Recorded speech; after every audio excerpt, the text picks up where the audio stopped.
시청자 여러분 안녕하십니까? 뉴스나우 시작합니다.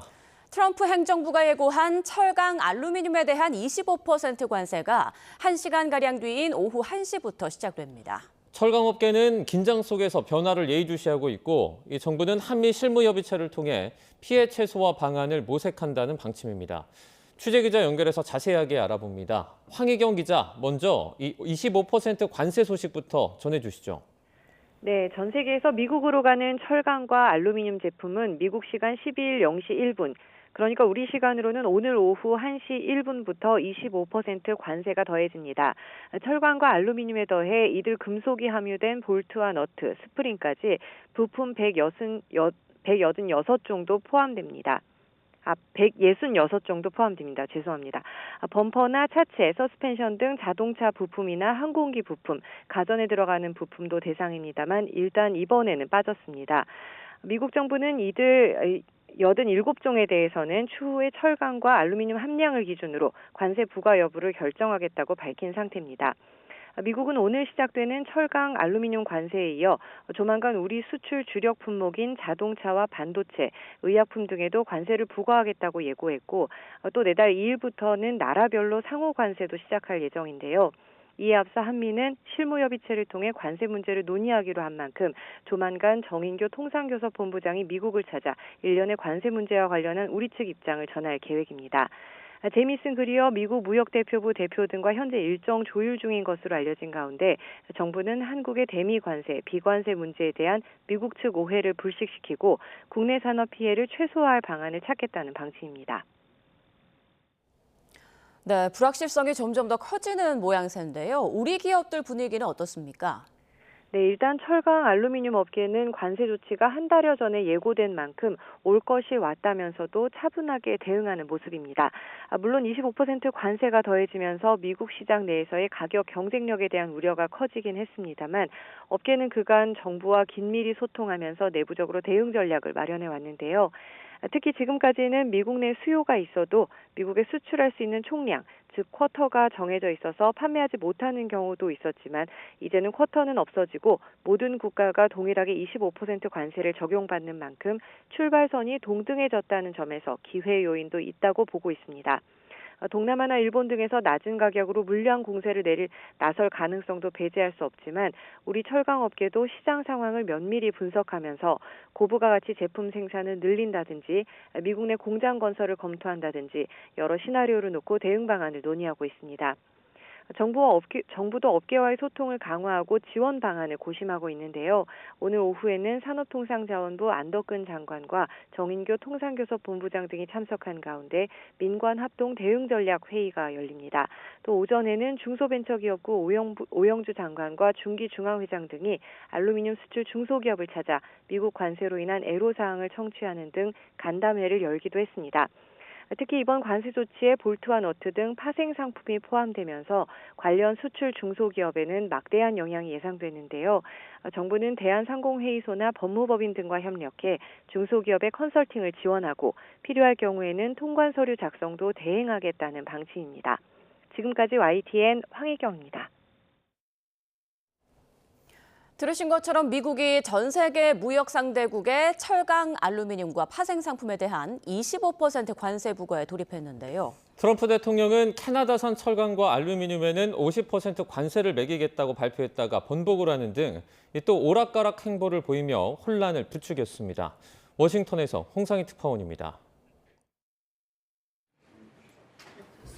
트럼프 미 대통령의 철강, 알루미늄에 대한 관세 부과는 일기 당시에도 있었습니다.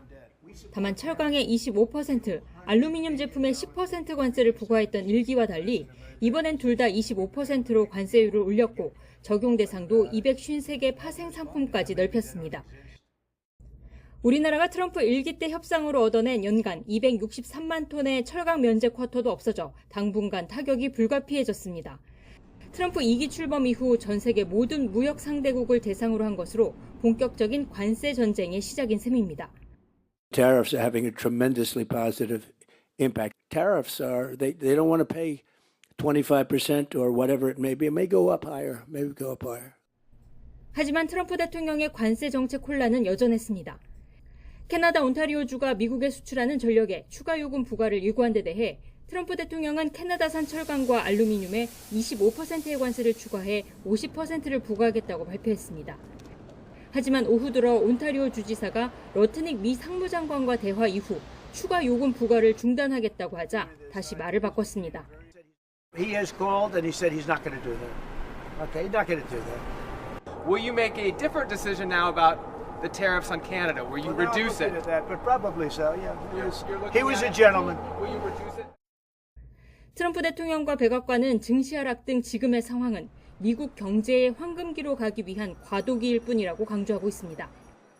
트럼프 대통령의 오락가락한 관세 정책이 금융시장의 불확실성과 경기 침체에 대한 우려를 더 키우고 있다는 지적이 나오고 있습니다. 워싱턴에서 YTN 홍상입니다. 미국 축산업계가 30개월 이상이 된 미국산 소고기의 수입을 금지하고 있는 한국의 검역 규정을 불공정 무역 관행으로 지목을 하고 트럼프 행정부에 이 제한을 풀어달라고 요청했습니다. 한국이 30개월 미만 소고기만 수입을 허용하는 것은 미국산 소고기에 대한 광우병 우려 때문에 한미 양국 정부가 장기간 협상 끝에 지난 2008년에 합의한 내용입니다. 미국 전국 소고기협회는 고역국의 불공정 무역 관행과 관련해서 미국 무역 대표부에 제출한 의견서에서 미국산 소고기에 대한 30개월 연령 제한이 한국에서 민감한 이슈라는 것을 알지만 무시해서는 안 되는 이슈다라고 밝혔습니다. 뉴욕 증시가 미국 관세 정책과 경기 침체 공포 속에 이틀째 하락했지만 우리 증시는 반등했습니다.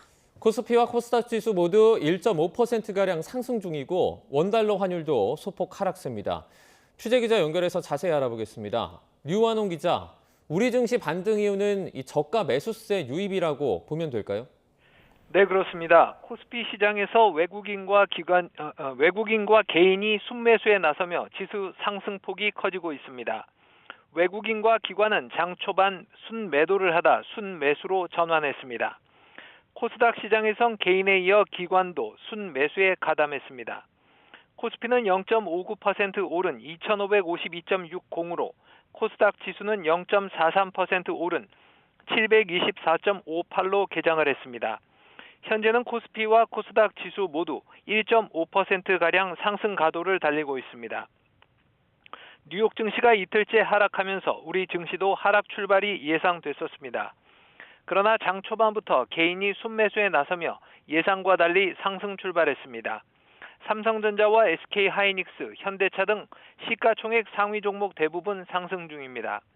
테슬라가 하루 만에 반등하면서 어제 급락했던 2차 전지주도 상승을 기록하고 있습니다. 증시가 상승 출발하면서 원달러 환율도 진정세를 보이고 있습니다. 원달러 환율은 5.2원 내린 1,453원으로 개장해 1,450원 선까지 하락했습니다. 어제 1,460.5원까지 치솟았던 것과 비교하면 다소 안정세를 보이고 있습니다. 저가 매수세가 유입되며 우리 증시가 반등해 다행이지만 불안감은 여전한 상황입니다. 혼란스러운 미국 관세 정책과 미국 경기 침체 공포에 대한 우려로 변동성은 커질 것으로 보입니다. 지금까지 YTN 유환홍입니다. 헌법재판소가 윤 대통령 탄핵 심판의 선고기일을 아직 정하지 못하는 등 가장 오랜 기간 수기를 이어가고 있습니다. 이번 주엔 사실상 선고가 어려울 거란 분석이 나오고 있는데요. 현장에 취재기자 나가 있습니다. 권준수 기자. 네, 헌법재판소입니다. 네, 오늘 만약 헌재가 기일을 통지하지 않을 경우 이번 주 선고 가능성은 작아지는 거죠? 네, 윤 대통령 탄핵 심판의 선고가 이번 주 금요일에 이뤄질 거란 관측이 많았지만 아직 기일 통지는 없는데요. 통상 선고하기 이틀 전에는 기일을 알려주기 때문에 오늘 공지가 없으면 다음 주로 넘어갈 가능성이 큽니다. 윤 대통령 대리인단도 선고 기일을 전달받은 바가 없다고 밝혔는데요. 윤 대통령 탄핵 심판 평의는 지난달 최종 변론 이후 15일째에 들어가면서 역대 가장 오랜 기간 이뤄지고 있습니다. 노무현 박근혜 전 대통령 당시 변론을 마치고 탄핵 심판 결론을 내는데 각각 14일과 11일이 걸렸던 점을 비춰보면 고심이 깊어지는 모습입니다. 내일은 이창수 서울중앙지검장과 최재해 감사원장 등의 탄핵 심판 선고가 잡혀 있는데요. 헌재가 이틀 연속 선고를 내린 경우가 드물었기 때문에 윤 대통령 탄핵 심판 결과는 사실상 이번 주에 나오기 어렵다는 관측입니다. 네, 그리고 한덕수 총리의 탄핵 심판 사건도 아직 선고기일이 안 잡혔죠. 네, 한 총리 탄핵 심판 선고 역시 예상보다 늦어지고 있습니다. 이전에는 윤 대통령보다 먼저 결과가 나올 거라는 전망이 많았는데요. 쟁점이 복잡하지 않아서 변론은 단 한 번으로 마무리됐고 윤 대통령보다 최종 변론 시기도 일주일가량 빨랐기 때문입니다. 정치적으로도 최상목 대통령 권한대행이 한 총리의 뒤를 이어받은 거라 불안정할 수 있다는 지적이 있었는데요. 개엄 전 국무회의에서 절차상 위헌 여부 등 관련 쟁점이 얽혀 있어서 윤 대통령과 함께 다음 주에 선고가 맞물릴 가능성도 언급됩니다. 오늘까지 한 총리 측과 국회 측 모두 헌재로부터 선고 기일을 아직 통지받지 못한 것으로 확인됐습니다. 네, 윤 대통령 탄핵 심판 선고를 기다리면서 헌재에는 관련 의견서가 상당히 많이 제출됐다고요. 그렇습니다. 윤 대통령 탄핵 심판에 대해 찬반 의견을 담은 탄원서 등이 헌법재판소에 266만 건 넘게 접수된 것으로 파악됐습니다. 헌재가 서류를 찬성과 반대로 나눠서 집계하진 않았지만 윤 대통령 선고를 앞두고 양측의 날선 대립을 가늠할 수 있습니다. 지난 10일까지 그러니까 이틀 전까지 찬성 측에선 비상계엄의 부당성 등을 바탕으로 윤 대통령을 파면해야 한다는 내용이 반대 측에선 탄핵안을 각하해야 한다는 탄원서 등이 잇따라 제출됐습니다. 네, 그리고 오늘도 헌재 주변에선 여러 집회가 이어지고 있죠. 네, 이른 아침부터 헌법재판소 주변에 많은 시민이 정문 앞에 몰렸는데요. 지금도 상황은 다르지 않습니다. 윤 대통령을 지지하는 단체가 탄핵을 반대한다는 목소리를 내는 등 시끌시끌한데요. 헌재와 가까운 안국역 주변에서도 집회가 이어지고 있는 가운데 오후에는 기독교 단체에서 이틀 연속으로 삭발식을 진행합니다. 반면 탄핵을 찬성하는 참여연대 등 여러 단체에서도 경복궁역과 광화문에서 기자회견과 시국선언을 하고 있습니다. 헌재가 윤 대통령의 파면을 하루빨리 선고하도록 촉구하는 내용의 저녁 촛불문화제 집회도 계획 중입니다. 경찰은 만일의 사태를 대비해 헌재 정문뿐만 아니라 외곽에 기동대 등을 배치한 상황입니다. 지금까지 헌법재판소에서 YTN 권준수입니다. 지난 주말 석방된 윤석열 대통령은 서울 한남동에 있는 관저에 머물고 있습니다. 아직 관저 밖으로 나와서 외부 활동을 하는 움직임은 포착되지 않고 있는데요. 관저 연결해 보겠습니다. 이현정 기자. 네, 서울 한남동 대통령 관저 앞에 나와 있습니다. 네, 먼저 관저 앞 분위기 어떤지 전해주시죠. 네, 오늘은 윤 대통령이 구치소에서 석방된 지 닷새째 되는 날입니다. 현재까지는 공개 행보를 자제하고 관저에만 머무르고 있는데요. 경호처 차량이 간간히 관저 입구를 드나들고는 있지만 특별한 움직임 없이 조용한 분위기입니다. 윤 대통령은 현재 대통령실과 변호인단, 일부 여당 인사 정도만 접촉하며 탄핵 심판과 형사재판 대응을 준비하고 있는 것으로 알려졌습니다. 네, 윤 대통령 지지자들은 오늘도 그 인근에 모여 있습니까? 네, 윤 대통령 지지자들은 이른 아침부터 산발적으로 모이고는 있지만 아직 소수입니다. 오후 시간대에 접어들면 조금 더 늘어날 것으로 보이는데요. 현재 탄핵 반대 단체들은 관저 앞에서 매일 집회를 하겠다고 예고한 상태입니다. 용산구청은 인파에 대비해 인근 육교를 폐쇄했고 임시 횡단보도까지 만들었습니다. 또 안전관리를 위해 방호 울타리와 과속 CCTV도 추가됐고 인근 초등학교에서는 안전한 등하굣길을 위해 임시 순찰대도 운영하고 있습니다. 네, 그리고 윤 대통령 복귀로 인근 경비에도 변화가 생겼다고요? 네, 현직 대통령 신분인 윤 대통령이 돌아오면서 인근 경비 태세는 한층 강화됐습니다. 관저 입구를 중심으로 경찰버스가 차벽으로 길게 늘어섰고 또 차량 통행을 통제하는 바리케이드도 세워졌는데요. 탄핵 심판 결과가 나오면 관저 인근에서 대규모 찬반 집회가 벌어질 가능성이 큽니다. 경찰은 만일의 상황에 대비해 당일엔 관저 인근에 대규모 인원을 추가 배치하는 방안도 검토하고 있습니다. 지금까지 서울 한남동 대통령 관저 앞에서 YTN 이현정입니다. 지난해 인천 남동구청의 설해포구 축제 만찬회 당시 축제 용역을 맡은 업체가 식사비를 대신 결제해줬다는 의혹에 대해서 국민권익위원회가 수사를 의뢰했습니다. 권익위는 지난 5일 만찬회 대납 의혹과 관련해서 부정청탁금지법 등에 따라 경찰청에 수사를 의뢰했습니다. 권익위는 지난해 12월 관련 신고를 접수하고 조사를 벌여왔습니다. 인천경찰청 반부패 수사대는 이미 만찬의 대납 의혹에 대해서 내사에 착수했는데 권익위가 수사를 의뢰한 부분까지 조사할 것으로 보입니다. 경찰은 다음 주 문제를 제기한 시민단체 대표를 불러 조사할 계획입니다. 공정거래위원회가 서로 번호이동 가입자 수와 판매 장려금 정보를 공유하며 가입자 조정 담합을 벌였다며 SK텔레콤과 KT, LG U+ 등 이동통신 3사에 대해서 과징금 1,140억 원의 제재를 결정했습니다. 이동통신 3사는 지나친 판매 장려금 지급 행위를 규제하는 이른바 단통법을 지키기 위한 것이었다며 이번 제재에 대해서 법적 대응을 예고했습니다. 이승은 기자입니다. 공정거래위원회가 SK텔레콤과 KT, LG U+, 이동통신 3사가 지난 2015년 11월부터 2022년 9월까지 번호 이동 건수가 특정 사업자에게 몰리지 않도록 서로 합의하고 이를 실행했다며 시정명령과 함께 과징금 1,140억 원을 부과하기로 했습니다.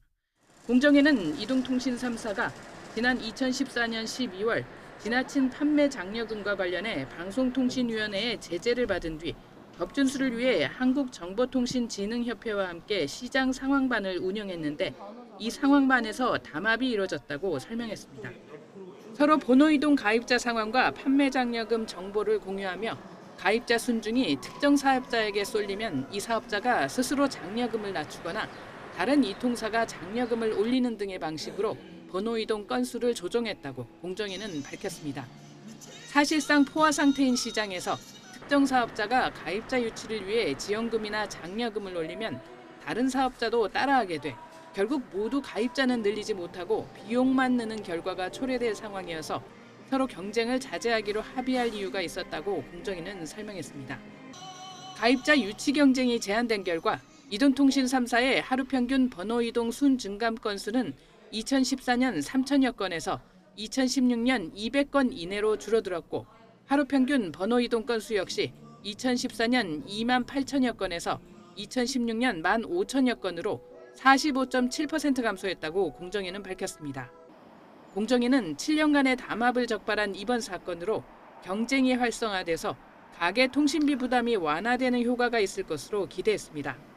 하지만 이동통신 3사는 방송통신위원회의 법 집행에 따랐을 뿐 담합은 없었다며 유감을 나타내고 법적으로 대응하겠다고 밝혔습니다. 이동통신 3사는 규제기관 간 규제 충돌로 불합리한 제재 처분을 받는 건 적절치 않다는 입장입니다. 이진숙 방통위원장은 최근 국회에서 이 통사들은 지나친 지원금을 통제하기 위해 법을 따랐을 뿐이라며 이들의 행위가 과도하게 단죄되지 않기를 바란다고 말했습니다.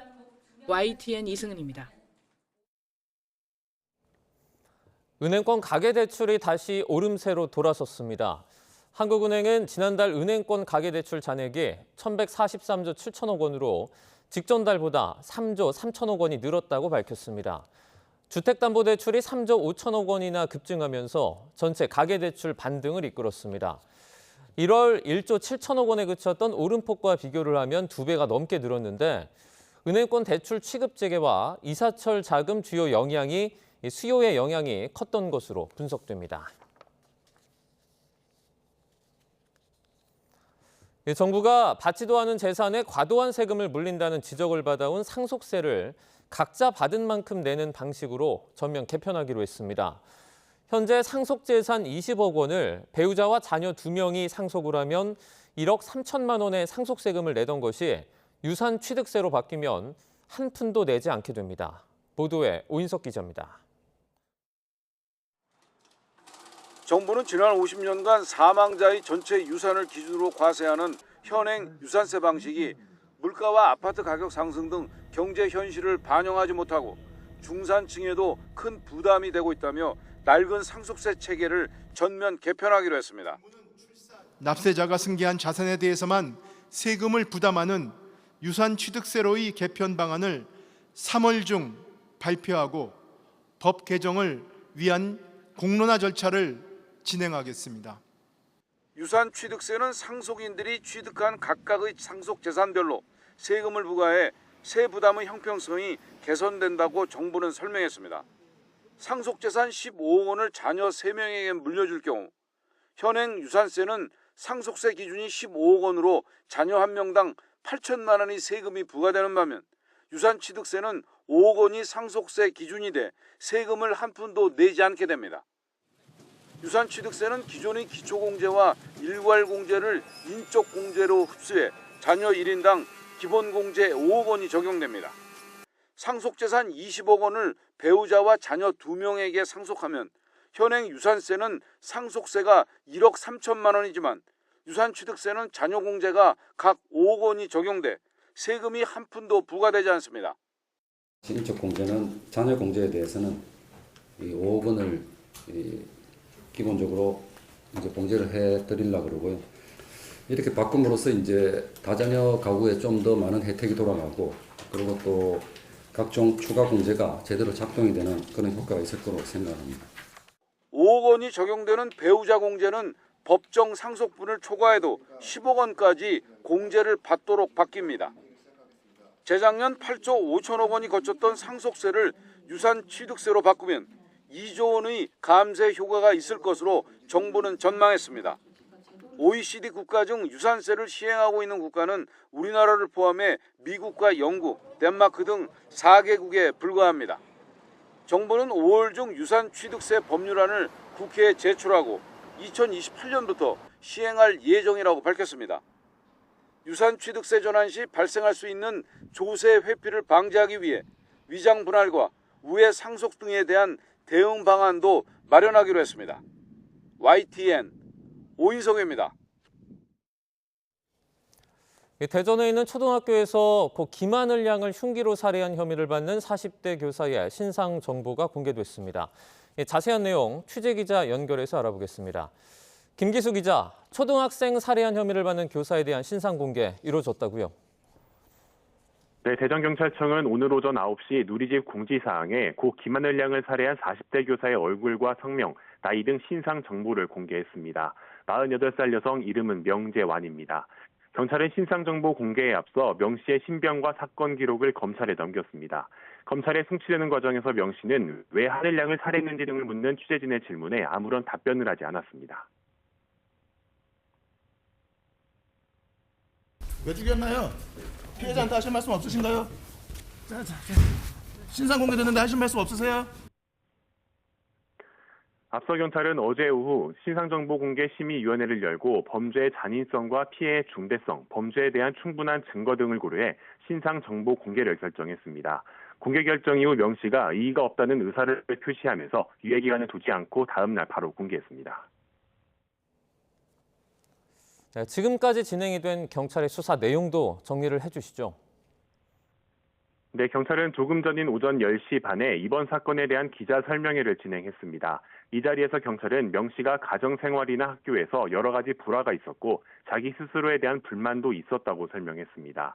이어 이런 상황이 더해져 범행 동기에 영향을 줬을 것으로 보인다고 덧붙였습니다. 범행 추정 시간도 사건 초기보다 구체적으로 확인됐습니다. 범행 당일 오후 4시 40분쯤 명 씨가 김하늘 양을 유인했고 이후 2분에서 3분 뒤 범행을 저지른 것으로 경찰은 보고 있습니다. 이후 김하늘 양의 할머니에게 발견되기 전 스스로 자해를 한 것으로 조사됐습니다. 명 씨에게 적용된 혐의는 특정범죄 가중처벌 등에 관한 법률 위반, 13세 미만 약취 유인으로 사형 또는 무기징역까지 처할 수 있습니다. 앞서 경찰은 사건 발생 25일 만인 지난 7일 피의자 조사가 이루어졌고 의료진과의 협의를 거쳐 체포영장을 집행했습니다. 명 씨는 경찰 조사에서 범행 자체는 인정하면서도 계획범죄는 아니라고 부인한 것으로 전해졌습니다.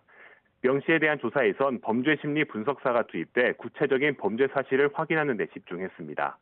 다만 경찰은 명 씨가 치료를 받고 있던 우울증이 범죄와는 직접적인 연관성은 없는 것으로 파악했습니다. 지금까지 전국부에서 전해드렸습니다.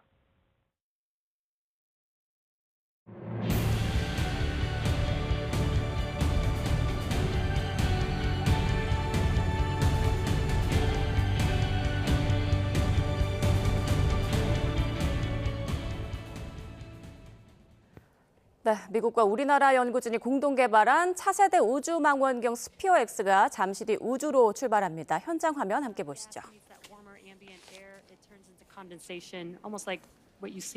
네, 지금 나사에서 생중계로 상황이 지금 되고 있는데요. 전해드리고 있는데요. 세계 최초로 적외선 3차원 우주 지도를 그릴 스피어-X. 어제도 발사 40분 전에 취소가 되는 등 이미 발사가 8번이나 연기된 끝에 드디어 오늘 발사되는 겁니다. 지금 미국 캘리포니아에서 밴덴버그 우주군 기지에서 발사를 준비하고 있는 상황인데요. 앞에 이제 시간이 나와 있습니다. 30여 초 뒤면 스피어-X가 발사될 예정입니다. 애초 스피어-X는 처음 지난달 28일 낮 12시 9분에 발사될 예정이었는데요. 3월 1일과 3일, 5일, 7일, 8일, 9일, 11일로 미뤄졌다가 또다시 연기돼서 이렇게 8차례나 발사가 지연됐습니다. 결국 오늘 이렇게 발사가 되는 건데 9번째 발사 시도입니다. 자, 이제 10초 정도 남았는데요. 자, 미국과 우리나라 연구진이 공동 개발한 스피어-X 발사 장면 지켜보시죠. 5, 4, 3, 2, 1, ignition. Liftoff of the Falcon 9. Go SpaceX, go SpaceX, go Punch. SpaceX and Punch on their way to map out our universe like never before and revolutionize space weather forecasting.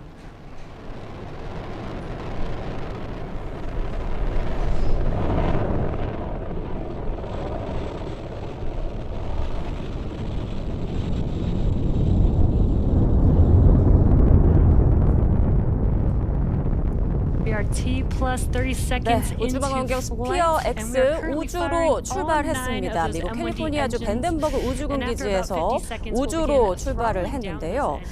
자, 이제 발사 한 2분여 뒤에 주 엔진이 종료되면서 2단 분리가 이루어지고요. 이후 재사용 로켓인 패컨9의 1단 로켓이 지상에 착륙하게 됩니다.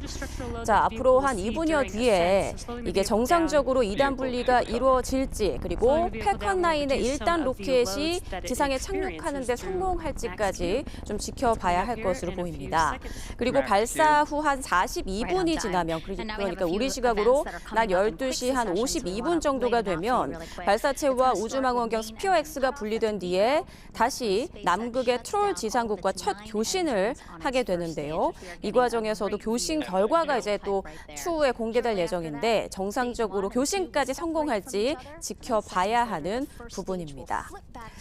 자, 앞서 말씀드린 대로 이 발사는 앞서 8차례나 지연이 됐습니다. 발사가 미뤄진 주요 원인 중에 하나는 이 망원경을 실어보내는 스페이스X 패컨9 로켓 발사체 조립과 점검에 예상보다 좀 시간이 많이 걸린 것으로 알려졌습니다. 그리고 밴덴버그 우주군 기지 현재 날씨와 발사 순서 조정 등도 영향을 미친 것으로 보입니다. 자, 차세대 우주망원경 스피어-X, 미국과 우리나라 연구진이 공동 개발한 차세대 우주망원경입니다. 일단 우주로 출발을 했고요. 지금 미 항공우주국 나사에서 생중계로 전해드리고 있습니다. 자, 이제 발사한 지 2분 정도가 지났기 때문에 상황이 계속 전해지고 있는데요. 주 엔진이 종료되고 2단 분리가 성공적으로 이루어진 것으로 보입니다. 네, 왼쪽에 보이는 화면이 이제 우주로 출발한 그런 모습이고요. 자, 오른쪽 화면이 지금 현재 상황인 것 같은데요.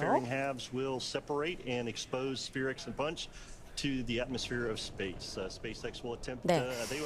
자, 2단 분리까지는 성공적으로 이루어진 것으로 보입니다.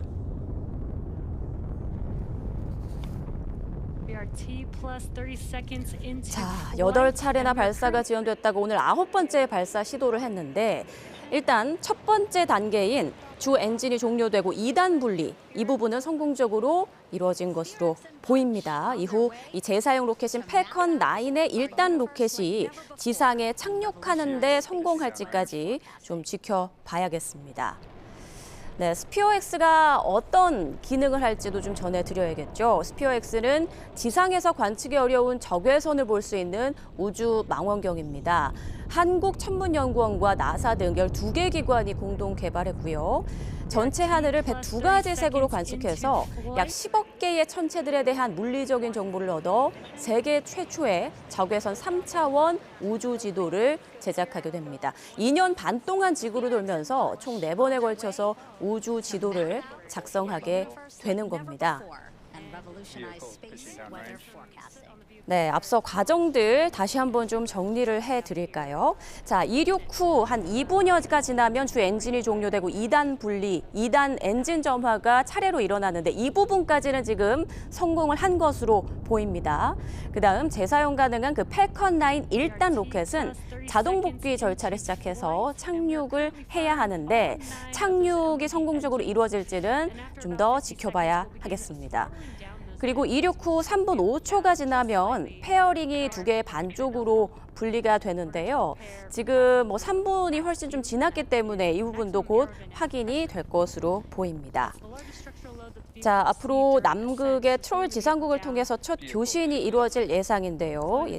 여기까지 좀 성공적으로 교신까지 확인이 되면 저희가 또 추후에 속보로 전해드리겠습니다.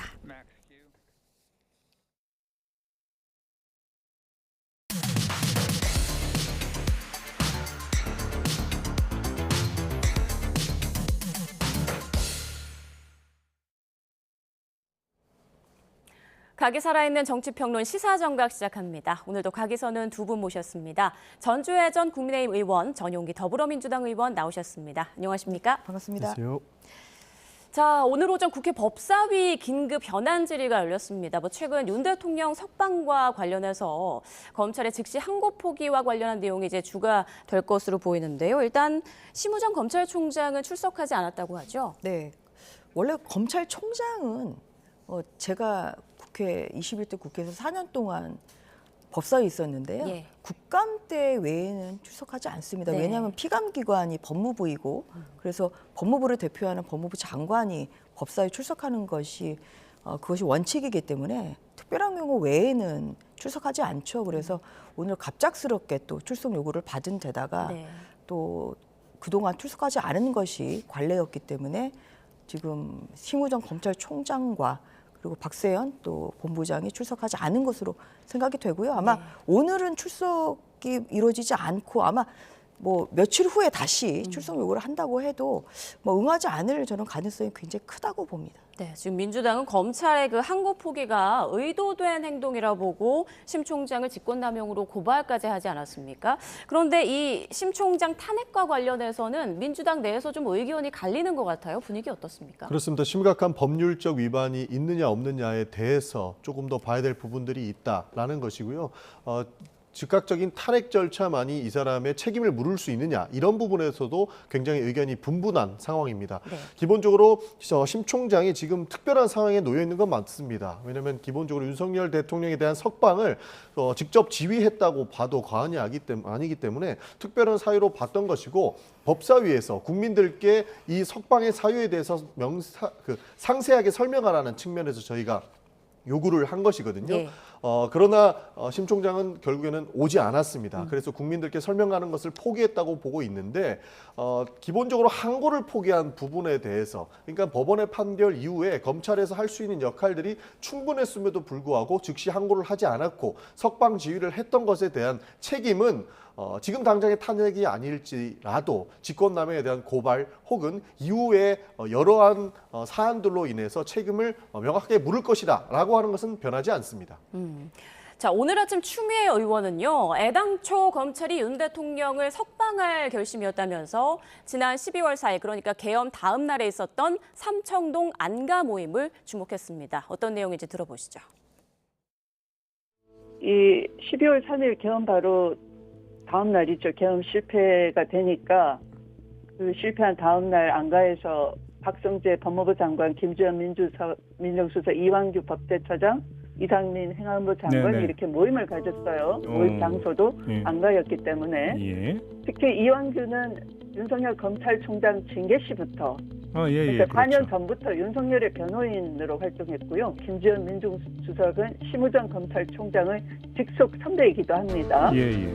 네, 그래서 이들의 끈끈한 인맥 관계로 볼 때는 향후 있을 수사에 대비한 역할 분담이다. 라는 것이 의심이 되고요. 그에 따른 것이 지금 드러난 이런 무서운 모양새가 이미 그때부터 수립이 돼 있었던 논리 아니냐 하는 겁니다. 네, 추미애 의원의 추정입니다. 이 추정으로는 이 모임에서 향후 사법 대응 시나리오를 짰고 심우정 총장이 구속시한 만료를 앞두고 갑자기 검사장 회의를 소집한 것도 그 일환이다 이렇게 보고 있는 거잖아요. 어떻게 들으셨습니까? 과도한 억측이죠. 왜냐하면 이번 구속 취소와 그 석방 과정에서 가장 결정적인 역할을 한 것은 법원 아니겠습니까? 그래서 법원의 구속 취소 결정이 결정적으로 윤석열 대통령의 석방으로 이어진 것인데 지금 이 4명의 면면을 보더라도 이분들이 어떤 그런 뭐 법원의 결정에 영향을 미칠 수 있는 그런 지위가 있지도 않고요. 그래서 그러한 면에서 이 결국은 검찰총장의 어떤 석방 지위 이전의 단계인 법원의 구속 취소 결정에 대한 아무런 해석을 지금 못하고 있지 않습니까? 그런 면에서 과도한 억측이라고 생각합니다. 그리고 이번에 검찰총장의 즉시항고권 포기는 혼자 내린 결정이 아니라 검찰 수뇌부의 회의에서도 즉시항고하지 않는 것이 맞다. 왜냐하면 이것이 또 뭐 비슷한 그런 보석 취소랄지 보석이랄지 뭐 비슷한 그런 유사한 사례에서 또 위헌 결정을 받은 그런 전례가 있을 뿐만 아니라 또 어떤 그런 그 피고인의 이익을 또 위한다는 면에서 뭐 그런 면에서 사실 항고를 즉시항고를 안 했다는 그런 면이 있는 것이지 그것이 뭐 누구를 봐주기 위한 그런 것이라고 생각하지는 않습니다. 그래서 그러한 면에서 검찰의 이 즉시항고를 하지 않은 부분에 대해서 지금 민주당에서 탄핵을 지금 준비하고 있다 아니면 탄핵을 할 수도 있다고 하는 것 자체가 결국은 국민들의 눈에는 민주당의 그런 그 거대 일당의 결국 탄핵 남용으로 보일 수밖에 없는 것이고 그런 면에서 민주당에서 지금 필요한 것은 어떤 과도한 억측보다는 지금의 현상을 직시하고 거기에 대해서 차분하게 대응하는 것이 그것이 필요하다고 생각합니다. 저는 충분히 의심할 만한 지점이 있다라고 보고 있습니다. 네. 많은 국민들께서 결국에는 검찰이 윤석열 대통령을 봐줬다. 그래서 석방된 것이다 라고 의심하지 않습니까? 심지어는 이 구속 기소를 할 때에도 심우정 검찰총장은 굉장히 이례적으로 검사장 회의를 모집해서 구속 기소 때 시간을 끌었다라고 하는 의심까지 받고 있습니다. 실제로 그때도 검사장 회의를 했고 석방을 하기 위한 모임을 할 때도 검사장 회의를 해서 최종 석방이 된 것 아니겠습니까? 그러니까 국민적 의심을 받는 것이고 그런 점을 지적하기 위해서 국회 법사위에서 불렀던 것이고 심지어는 설명하라라고 하는 많은 국민적 의구심이 생기는 겁니다.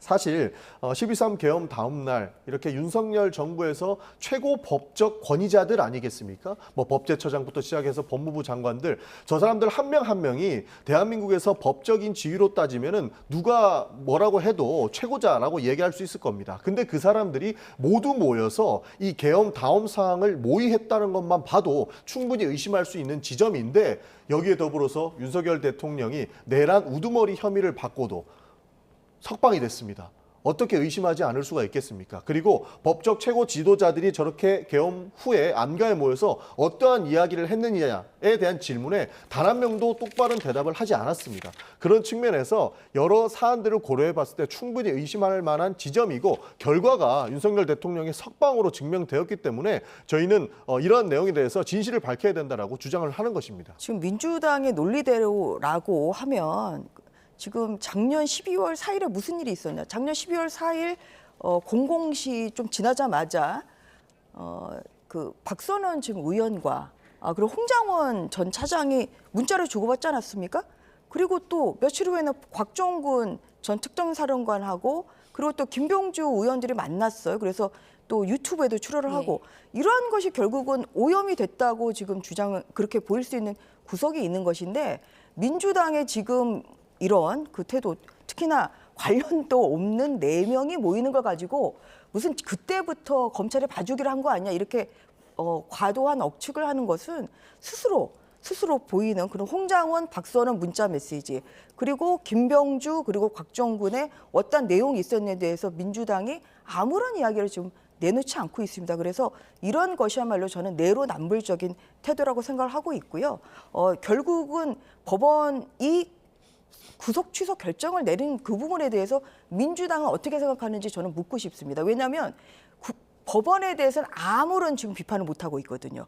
그것은 많은 언론들이 지적하는 바와 같이 지금 어제도 이재명 대표가 2개의 재판으로 법원에 출석을 해서 재판을 받았습니다.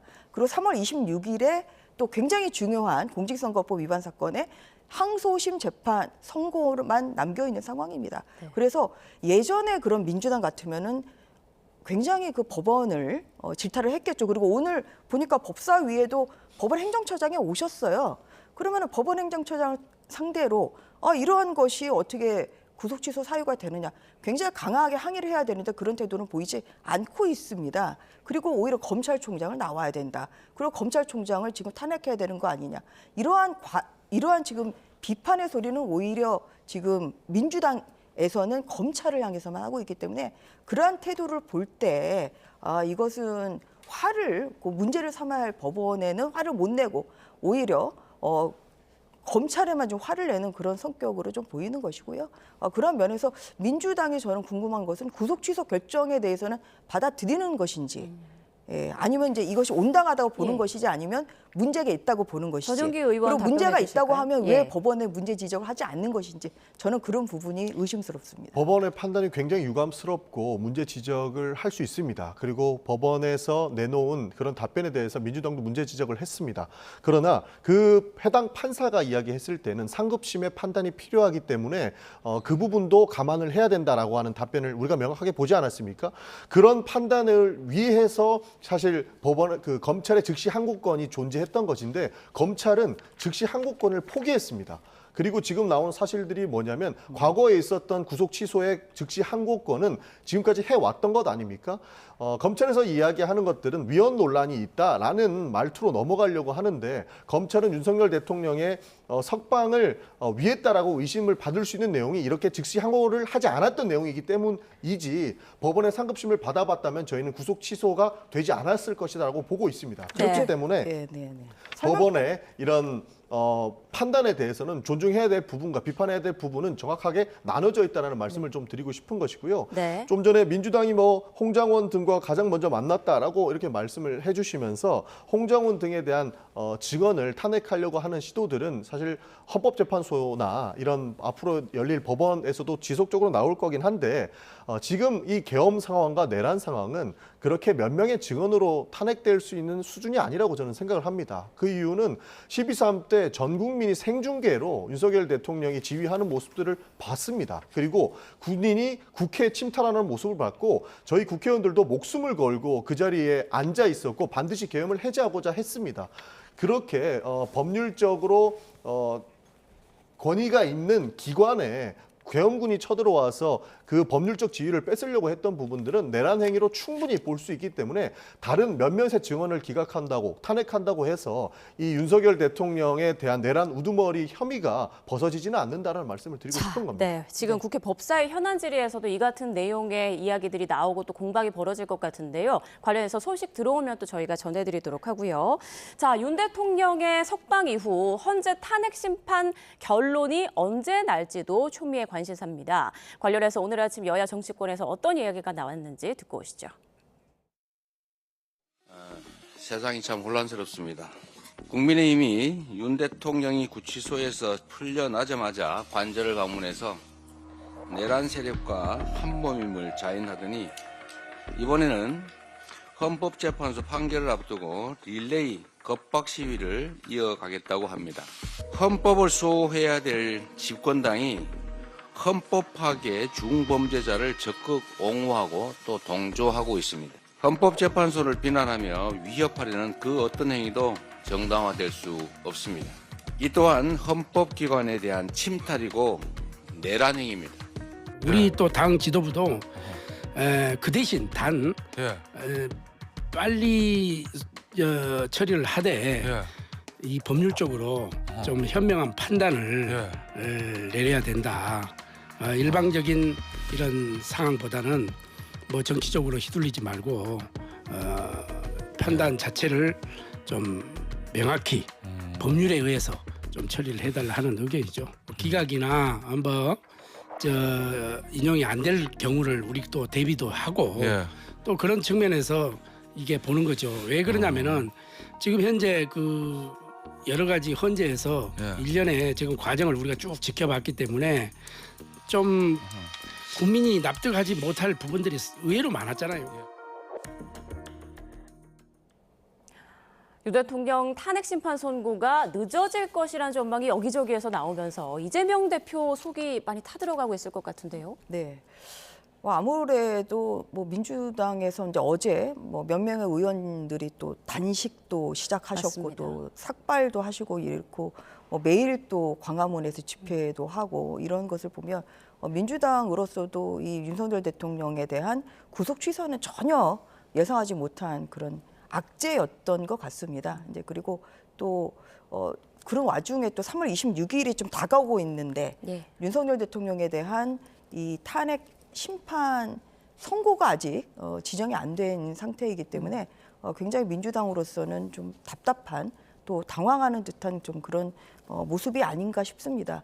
그래서 아까 저는 그런데 이제 탄핵 심판이 그래서 좀 평의가 늦어지는 거 아니냐 이런 좀 이야기들이 많이 나오고 있고 또 이번 주 선거는 어렵지 않겠냐 이제 이러한 추측들을 많이 하고 있지 않습니까? 왜냐하면 내일 또 4명에 대한 탄핵 심판 선고가 지금 지정이 된 상태이기 때문에 그렇기 때문에 이번 주는 윤석열 대통령에 대한 탄핵 심판 선고는 좀 어렵지 않겠냐 이런 좀 이야기들이 나오고 있는데요.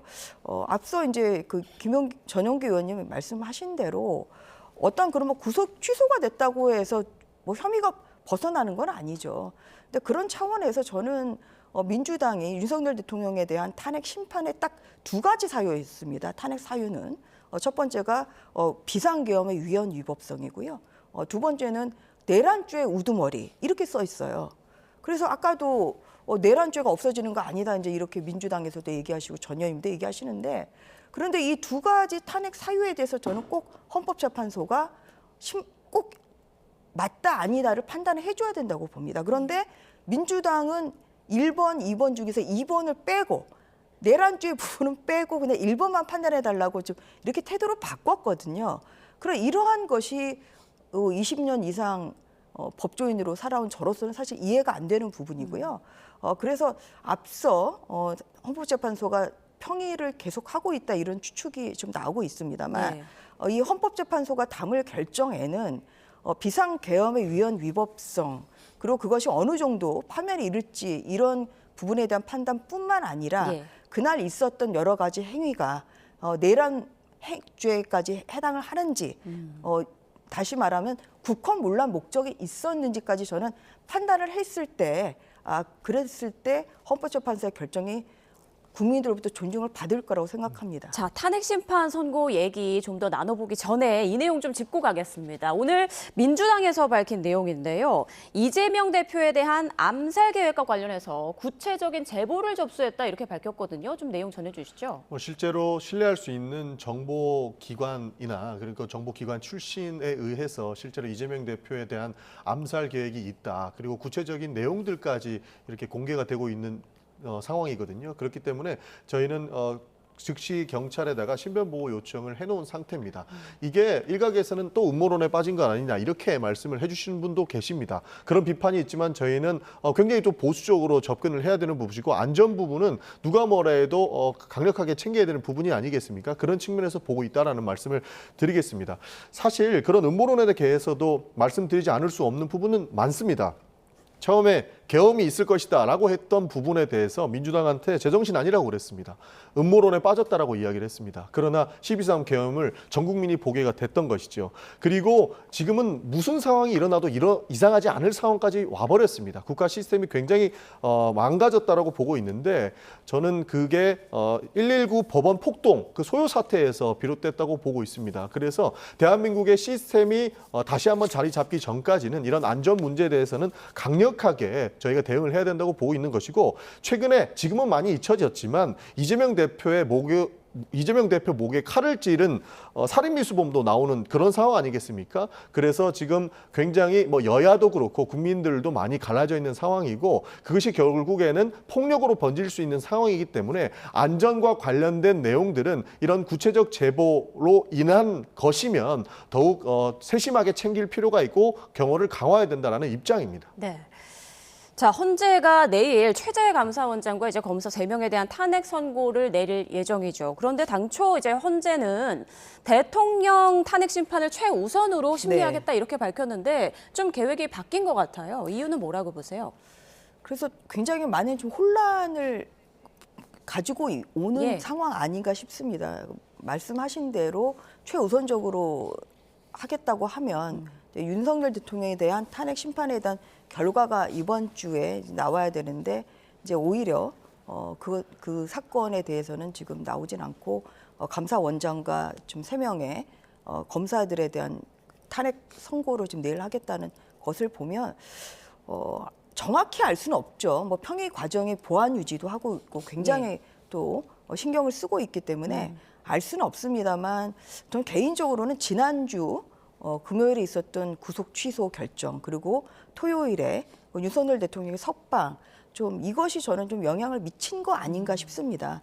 왜냐하면 구속 취소 결정의 내용을 보더라도 두 번째 이유 중에 하나는 절차적 적법성을 굉장히 강조를 했거든요. 그래서 헌법재판소도 절차적 적법성을 지금 지키지 않은 면이 있다고 여러 차례 지금 비판을 받아오고 있습니다. 대표적인 것이 헌법재판소법 32조에 보면 재판 중이거나 수사 중인 사건에 대해서는 기록송부 축탁을 요구할 수 없다. 이렇게 단언하고 있음에도 불구하고 지금 헌법재판소 재판 과정에서 진행 중인 수사 기록 이런 것들이 다 송부 축탁에 의해서 헌법재판소에 제출이 됐고 그리고 증거 채택이 됐습니다. 이것은 헌법재판소법하고도 맞지도 않고요. 그리고 형사소송법에 관행하고도 맞지가 않습니다. 그런 면에서 추측컨대는 이 구속취소 결정의 파급으로 좀 절차의 적법성, 그러니까 증거 채택, 어떤 믿을 만한 이 증거에 신뢰를 할 수 있는지 없는지 이런 것도 좀 더 차근차근 보고 있는 과정이 저는 따를 거라고 좀 보고 있고요. 그러한 면에서 아까 말씀드린 국헌 문란 목적이 있는지와 관련해서는 여러 가지 사실관계를 확정할 필요가 있기 때문에 이제 그러한 면에서 좀 평의가 늦어지고 그런데 이 평의가 늦어진다고 해서 또 뭐 감사원장이나 중앙지검장이나 빨리 또 결론을 내려야 되지 않겠습니까? 벌써 내일 기준으로 98일입니다. 그래서 그런 면에서 다른 사건에 대한 심리를 마냥 늦출 수가 없기 때문에 빨리 이제 판결이 이루어진 합의가 이루어진 사건에 대해서는 우선적으로 선고를 좀 하게 되는 그런 상황 아닌가 싶습니다. 그래서 지금 나타나는 상황은 윤석열 대통령에 대한 윤석열 대통령 사건에 대한 평의가 상당히 좀 많은 이견이 있는 거 아닌가 하는 이런 점을 좀 추측하게 하는 대목 아닌가 싶습니다. 언제 탄핵 심판 선고가 나올지는 뭐 누구도 알 수 없습니다. 그런데 이준석 의원이 어제 이재명 대표의 공직선거법 항소심 선고보다 윤 대통령 탄핵 선고가 더 늦게 나올 수도 있다. 이렇게 예측을 했는데요. 어떻게 생각하세요? 그거는 희망사항에 불과한 것 같은데요. 기본적으로 장고가 이어지는 것은 대한민국 대통령에 대한 탄핵이기 때문에 헌법재판관들도 장고를 들어가는 것은 어떻게 보면 당연하다고 볼 수 있는 내용입니다. 그러나 순서에 맞게끔 선고가 될 것이라고 보이고 사실 저희는 14일 이번 주 금요일 정도에는 될 것이라고 기대는 했으나 다음 주로 넘어가는 정도로 볼 것이지 뭐 이재명 대표의 선고와 연이어서 그렇게 뭐 이후에 나올 것이다라고 하는 것은 그냥 희망사항에 불과한 것이라고 보고 있습니다. 저도 전주 의원님 말씀에 한 말씀만 더 드리고 싶은 것이 지금 국가 시스템이 굉장히 많이 붕괴되어 있는 상황이라고 보고 있습니다. 헌법재판관들도 이 내용을 잘 알고 계실 거라고 보고 있고 그래도 헌법재판관 분들은 몇몇의 법 기술자에 의해서 말장난으로 번질되는 것을 누구보다 잘 캐치하실 거라고 보고 있기 때문에 현명한 판단을 해주실 것이라고 저는 보고 있습니다. 네. 자, 헌재 판결이 다가올수록 여야의 장외 투쟁과 여론전도 강도가 거세지고 있습니다. 국회 해산 이야기부터 시작해서 야당 의원들의 삭발식까지 상황 보고 오시죠. 그래서 저는 국회 해산만이 답이다. 이런 생각. 적어도 이 시점에서는 우리가 국회의원 총사퇴 결의를 하죠. 야당 하는 거 보십시오. 비상연체 하루에 2-3번 합니다. 또 바깥에 광장 시위에 나가 다시 돌아서 또 의원총회 그리고 밤새 대기합니다. 적어도 우리는 이걸 막는 입장에서 야당보다 더 절실하게 전투적으로 싸울 수밖에 없다. 제 머리카락으로 집신을 띄어 헌법재판관들께 보내겠습니다. 대한민국 국민이 불안해함을 그것을 막아주신다면 제 몸이라도 던져서 헌법재판관에게 얼마만큼 국민이 절절하게 윤석열 파면을 요구하고 있는지 보여드릴 수 있습니다. 저희는 비록 삭발을 통해서 저희의 결기를 보이고 있지만 강화문에서 농성을 통해서 단식을 통해서 우리들의 절절한 마음을 전달하도록 하겠습니다. 네, 여야의 장외투쟁 여론전 상황 보고 오셨는데요. 여당 일부 의원들은 지금 헌재에서 1인 시위를 하고 있는데 내일부터 5명씩 조를 꾸려서 이제 릴레이 농성을 하겠다고 이렇게 밝혔어요. 그런데 지도부는 좀 거리를 두는 것 같더라고요.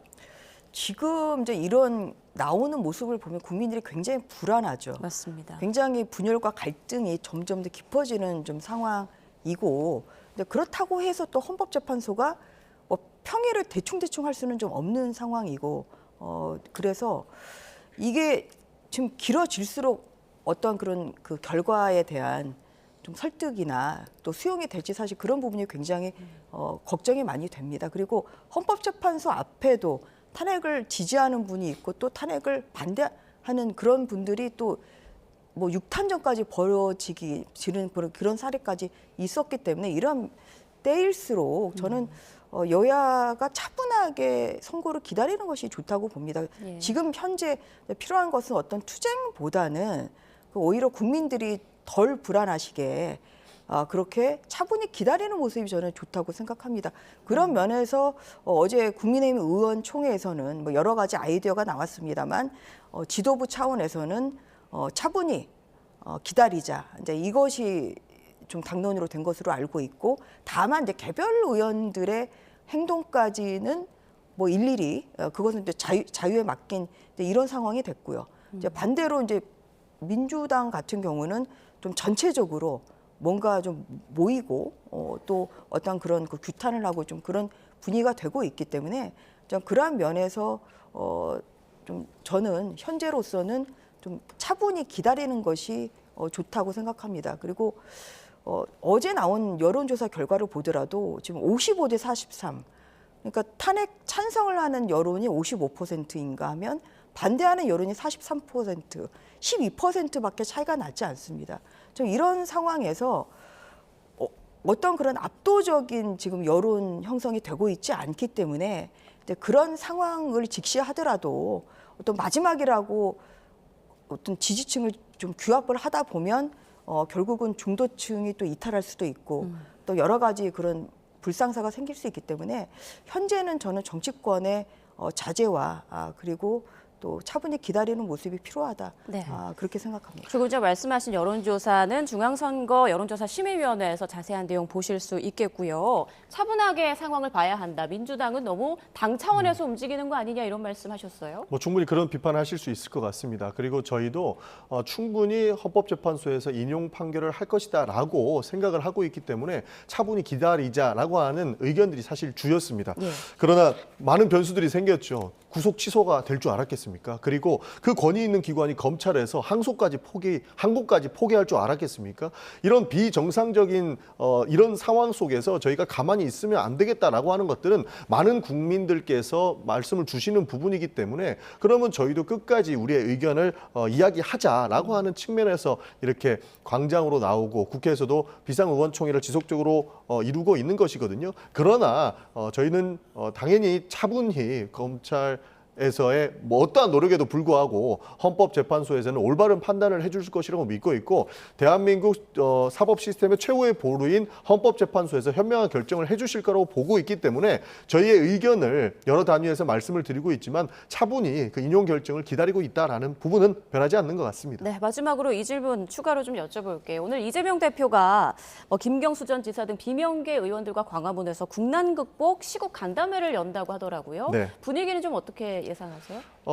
지금은 내부에서 여러 가지 정치적 싸움을 할 필요가 없다라고 하는 부분에 대해서 이재명 대표라든지 다른 이런 우리 의원님들도 공감을 하시는 부분 같습니다. 그래서 지금 우리가 해야 될 것은 대한민국의 시스템을 재건하는 것이고 대한민국의 권위를 살리는 일이기 때문에 함께 모여서 그 부분을 해결하고 이후에 자신들의 리더십을 증명할 수 있는 그런 상황을 갖자라고 하는 그 공감대에서 출발해 주셨다. 이렇게 봐주시면 좋을 것 같습니다. 네, 알겠습니다. 두 분 말씀은 여기까지 듣겠습니다. 전주혜 전 국민의힘 의원, 전용기 더불어민주당 의원과 함께했습니다. 고맙습니다. 네, 감사합니다.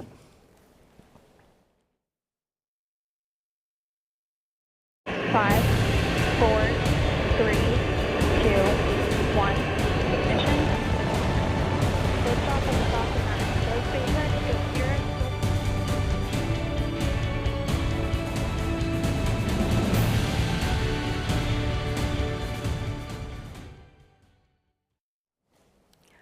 차세대 우주망원경 스피어X가 조금 전 발사에 성공했습니다. 스피어X는 천체를 102개의 적외선 색깔로 찍을 수 있어서 세계 최초로 적외선 3차원 우주 지도를 그리는 건 물론이고 우주 탄생의 비밀도 풀어갈 것으로 기대되는데요. 자, 기자 연결해서 자세한 내용 들어보겠습니다. 자, 임늘솔 기자, 스피어X가 발사일이 8번이나 밀렸는데 드디어 성공했군요. 네, 맞습니다. 조금 전 생중계를 통해서 스피어X가 발사에 성공하는 걸 지켜봤는데요. 스피어X는 우리 시각으로 낮 12시 10분에 발사했고요. 발사 2분여 뒤에 주 엔진이 종료되면서 2단 분리가 성공적으로 이루어졌고 이후 재사용 로켓인 펠컨9의 1단 로켓은 지상에 착륙하는 데도 성공했습니다. 발사 후 42분이 지나면 발사체와 우주망원경 스피어X가 분리된 뒤 1분이 더 지난 발사 43분 후에 남극의 트롤 지상국과 첫 교신을 하게 됩니다. 그러니까 지금부터 약 10분 뒤쯤 첫 교신이 이뤄질 예정인데 교신 결과는 확인되는 대로 공개될 예정입니다. 이번 스피어X 발사는 유독 부침이 심했습니다. 원래 지난달 28일에 발사가 예정돼 있었으나 발사 일정이 무려 8차례나 밀린 건데요. 스페이스X 펠컨9 로켓 발사체 조립과 점검 과정, 발사 과정에서의 충격을 완화해주는 특정 부품에 문제가 발견됐고요. 또 우주망원경을 싸고 있는 덮개인 페어링의 압력 장치에서 누수가 확인됐었다고 나사가 밝혔습니다. 게다가 어제는 기상 악화로 발사 40분 전에 다시 발사가 연기됐다가 오늘 최종 준비를 마친 뒤 발사에 성공한 겁니다. 네, 사실 우주망원경 하면 허블 망원경을 떠올리는 분들 많을 텐데 스피어X 우주망원경은 어떤 부분이 다른가요? 기존 허블 우주망원경은 가시광선과 자외선 영역에서 관측하고 적외선 관측이 가능한 우주망원경인 제임스 웹은 특정 천체를 좁고 자세히 관측할 수 있습니다. 스피어X 역시 적외선 망원경이지만 아주 넓은 시야로 우주 전체를 탐사할 수 있어 마치 숲을 보듯 우주 전체를 훑는데요. 또 은하까지의 거리를 더 쉽게 측정하거나 우주 얼음 성분을 더 잘 측정하는 게 특징입니다. 스피어X는 나사를 비롯한 12개 기관이 지난 10여 년 동안 공동 개발한 우주망원경인데 여기에 한국천문연구원이 국제기관으로는 유일하게 포함되어 있습니다. 스피어X는 근지구 궤도 지상에서 약 700km 위를 돌게 되는데 발사에 이어 교신까지 성공하면 약 40일 정도 시험 가동을 한 뒤 곧바로 과학 임무 관측을 시작할 예정입니다. 지금까지 YTN 사이언스 임늘솔입니다. 오전까지 대부분 지역에서 초미세먼지 농도가 나쁨 수준이었지만 이 대기 확산이 원활해지며 공기질이 점차 나아지고 있습니다. 다만 늦은 오후부터는 중국에서 발생한 황사가 유입되면서 다시 공기가 탁해질 것으로 보입니다. 취재기자 연결해서 미세먼지의 현황과 전망 알아보겠습니다. 김민경 기자, 지금은 대기 상태가 많이 좋아졌다고요? 네, 오전까지는 서울과 전남, 경남, 제주를 제외한 전국의 공기가 탁했는데요. 지금은 경기와 충청, 광주와 울산, 부산에서만 초미세먼지 농도가 세제곱미터당 36에서 45 마이크로그램으로 나쁨 단계이고 대부분 보통 수준으로 좋아졌습니다. 밤 사이에는 기온이 낮아 대기가 안정되면서 정체했다면 낮에는 기온이 오르면서 대기 확산이 다시 활발해지기 때문인데요. 현재 초미세먼지 농도가 나쁨 수준인 지역들도 오전보다는 농도가 낮아지고 있어서 점차 대기 상태가 좋아질 걸로 예상됩니다. 네, 그런데 늦은 오후부터는 황사의 영향도 받는다고요? 네, 맞습니다. 어제 오후에 고비 사막과 내몽골 구원에서 발원한 황사가 북서풍을 타고 우리나라로 밀려오고 있기 때문인데요. 늦은 오후에 서해 5도와 경기 서해안부터 황사의 영향을 받기 시작해 밤 사이에는 점차 전국으로 확대되겠습니다. 문제는 밤부터인데요.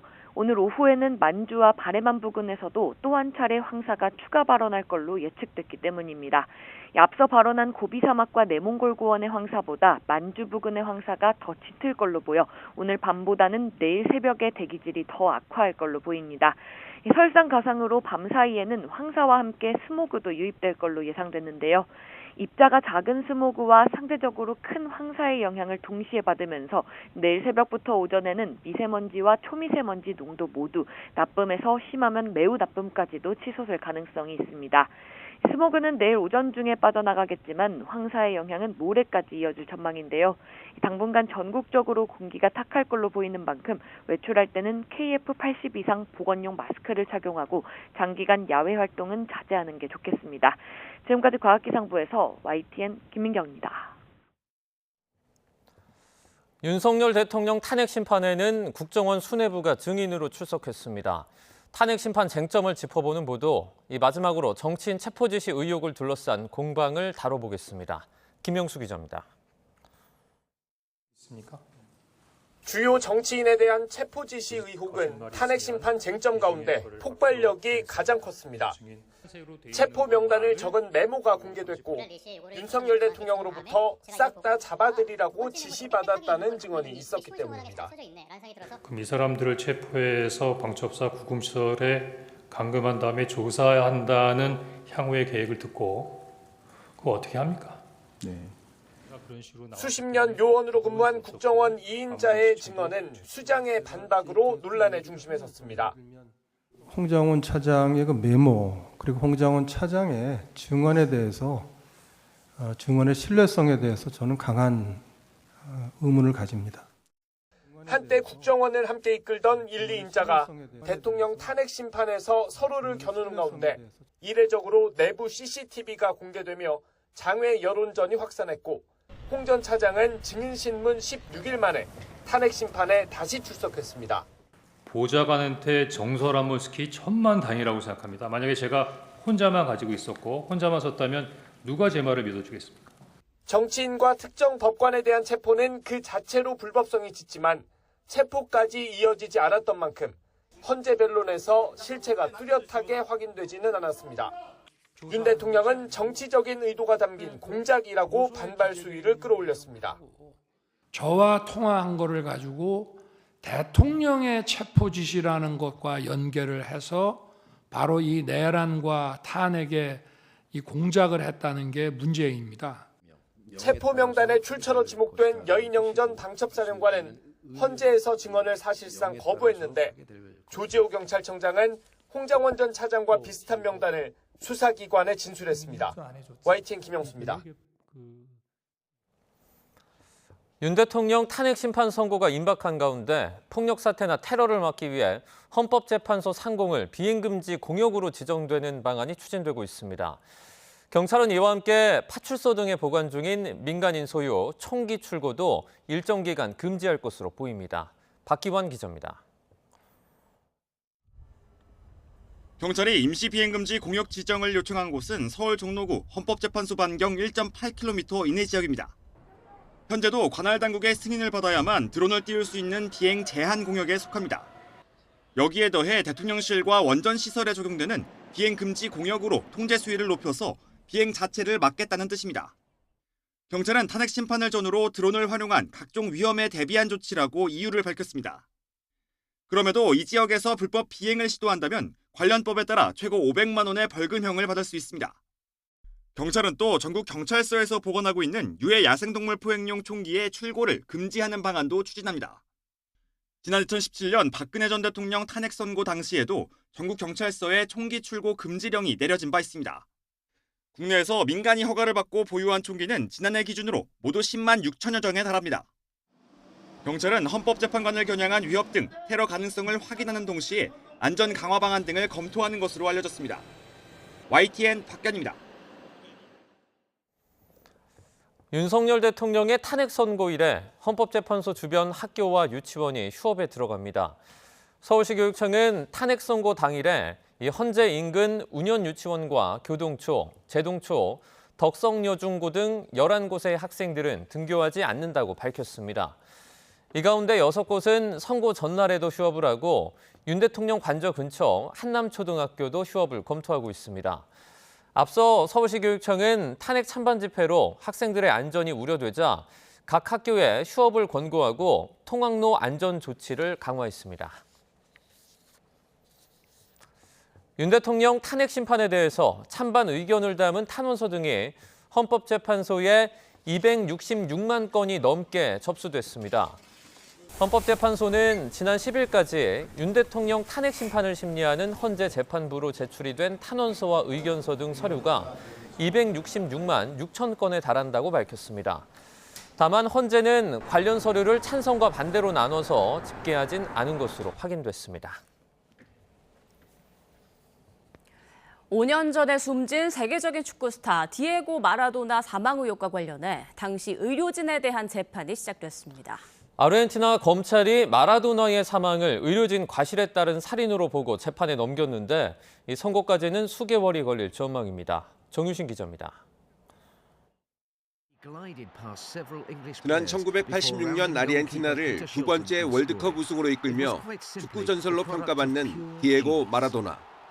2020년 11월 뇌수술 뒤 심부전 끝에 60살 나이로 갑자기 세상을 떠나 전 세계 팬들을 안타깝게 했습니다. 5년이 지나 마라도나의 치료를 담당했던 주치의 등 의료진 7명이 형사법정에 섰습니다.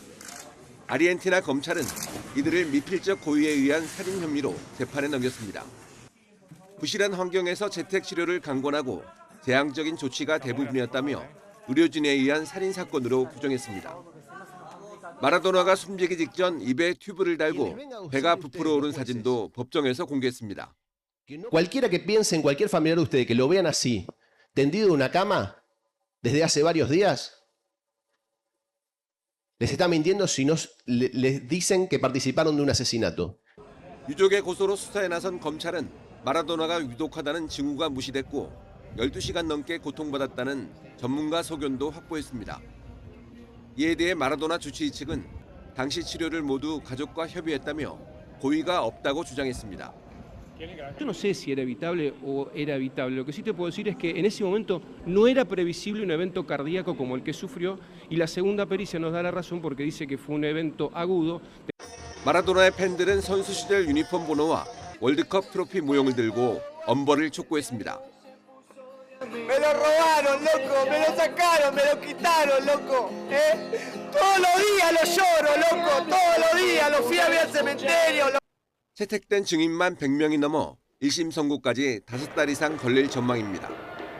의료진 유죄가 인정될 경우 최고 형량이 25년까지 나올 수 있다고 현지 언론들은 내다봤습니다. YTN 정유신입니다. 인도에 있는 라자스탄주의 한 마을입니다. 10대 여학생이 전화를 하면서 걷고 있는데 갑자기 뒤에서 이렇게 개들이 달려옵니다. 마치 사냥감을 찾았다는 듯이 순식간에 여학생을 둘러싸고 위협을 가하는데 숫자가 무려 8마리에 달하는데요. 공포에 질린 학생이 필사적으로 벗어나기 위해서 발버둥을 치지만 쉽지 않습니다. 이때 현장을 목격한 오토바이 운전자가 고함을 듣고 뛰쳐나온 주민과 함께 급히 개를 쫓아냅니다. 학생은 몸 곳곳을 물렸지만 다행히 생명에는 지장이 없는 것으로 전해졌습니다. 네, 엘리베이터 안으로 직원 3사람이 각각 카트를 끌고 탑승합니다. 문이 닫히고 얼마 뒤 흰색 옷차림의 여성 지켜보시죠. 공중으로 붕 들어서 올려지는데요. 무슨 일이 벌어진 걸까요? 네, 바로 여성이 끌던 카트에 달려있던 줄이 엘리베이터 문에 끼이는 바람에 엘리베이터가 움직이면서 여성의 옷이 걸려 같이 딸려 올라가 버린 겁니다. 이를 지켜보던 2사람이 동료를 구하기 위해서 있는 힘껏 잡아당겼고 다행히 더 큰 사고는 피할 수 있었습니다. 엘리베이터 안전사고는 이용자의 안전부주의가 사고 원인의 대부분을 차지하는 만큼 시청자 여러분도 주의하시기 바랍니다. 도널드 트럼프 대통령이 백악관에서 붉은색 테슬라 차량을 이렇게 탑니다. 그리고 차 운전석에 앉아서 아름답다며 거듭 칭찬을 하는데요. 갑자기 트럼프 대통령이 테슬라를 직접 시승을 하고 구매하기로 한 배경에는 요즘 공공의 적으로 몰린 일론 머스크가 있습니다. 정부 효율부를 이끌며 대규모 공무원 해고를 단행하고 있는 머스크를 향한 반발이 거세지면서 그가 경영하고 있는 테슬라 주가가 떨어지는 등 위기에 몰린 건데요. 그러자 머스크를 지원하고 힘을 실어주기 위해서 직접 차를 시승하고 구매하는 모습을 보여준 것으로 보입니다.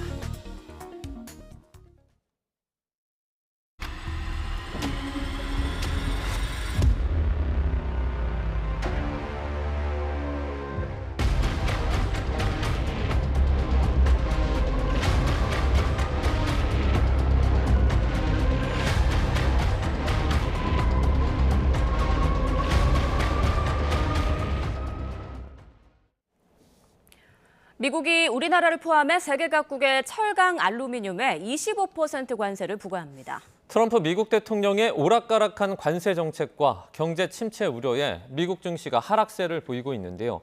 우리나라 경제에 미칠 파장 등 경제 관련 내용 정철진 경제평론가와 함께 얘기 나눠보겠습니다. 안녕하십니까? 네, 안녕하십니까? 네, 철강 및 알루미늄에 대한 25% 관세. 우리 시각으로 오늘 오후 1시부터 이제 부과가 된다고 하는데 이제 시작이 됐네요. 네. 자, 그럼 먼저 전 세계에 어떤 영향을 미칠까요? 기본적 분석이 있겠고요. 하고 또 개별적으로 따로 분석해볼 테마가 있는데 원래 이렇게 정말로 진심으로 25% 관세가 철강과 알루미늄에 붙게 된다. 미국 시장으로 들어오게 되면은요. 예. 그럼 당연히 미국 시장으로 들어가게 되는 제품 가격들은 이제 폭등하면서 미국 외 철강 회사들 혹은 철강의 국가들 경제는 또 힘들어지겠죠. 하고 전 세계적으로 철강 가격이 또 오르면서 이건 미국도 피해갈 수가 없습니다. 미국 내 인플레이션도 오고 있고 그러면 철강이라는 게 또 알루미늄이 기본적인 소재이기 때문에 뭐 이런 물가 상승의 여파가 제품 가격에도 전이되고 뭐 이런 기본적인 분석을 해볼 수가 있을 것 같은데 그러나 지금 부과되고 있는 이 트럼프의 관세는 우리가 알고 있는 이런 관세로 파악이 되는 게 아니죠.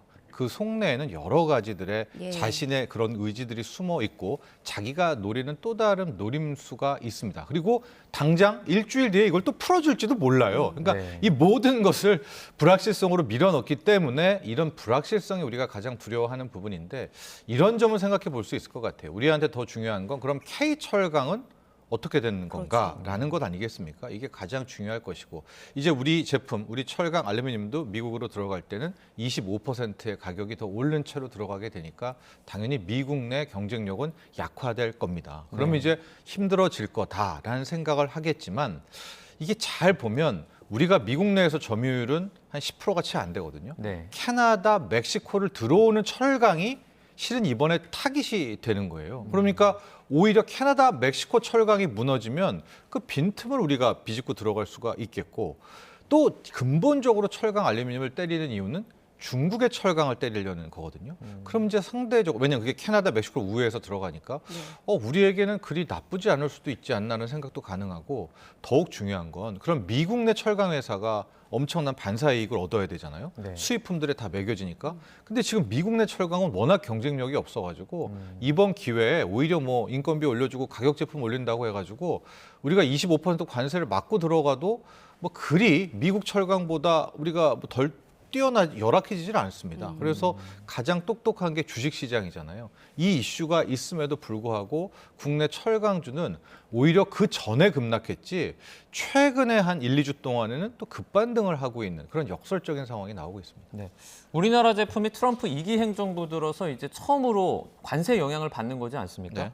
근데 그 국내 철강업계 보호 장치였던 기존에 있었던 쿼터제가 사실상 이제 유명무실해지면서 사실 좀 큰 피해가 우려된다 이런 그런 보고서도 많았고 뭐 학계에서도 그런 연구소 발표도 많이 내었었는데 이걸 또 달리 생각해 보자는 의견도 최근에 나오고 있는 거예요. 이게 무슨 얘기냐면 1기 때도 똑같은 일이 벌어졌었고 그때 우리가 정말 잘 1기 때 이 철강에 대한 관세 폭탄을 피했습니다. 어떻게 피했냐?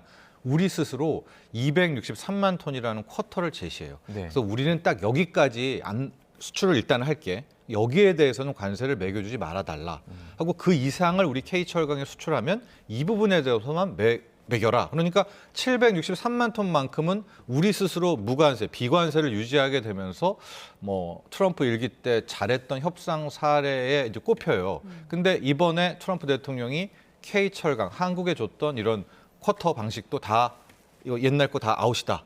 다 무조건 다 이제 한국 철강도 25%를 매겨라라는 건데 네. 이게 왜 막 공포스럽다가 좋을 수도 있겠다라는 생각이 드냐면 앞서도 얘기했지만 미국에 들어가는 철강들 순위를 좀 보면 캐나다와 멕시코 쪽이 압도적입니다. 그리고 이제 3위가 브라질, 우리나라가 한 4위 정도를 차지하게 되는데 앞서 캐나다하고 멕시코 똑같이 다 25%를 매겨주잖아요. 이제 우리도 25%를 매겨주니까 어떤 생각이 가능하냐면 우리는 그동안에 비관세하려고 263만 톤만 밖에 못 팔았잖아요. 네. 더 팔 기회도 열 수가 있겠다라는 생각이 가능한 겁니다. 그래서 K철강에도 이게 큰 위기가 되지만 또 기회일 수도 있고 뭐 가령 현대제철 같은 경우에는 아예 미국으로 들어가서 지금 트럼프가 가장 원하는 방식의 생산을 또 하겠다라고 하니까 이런 부분도 우리가 훨씬 더 좀 플러스가 되고요.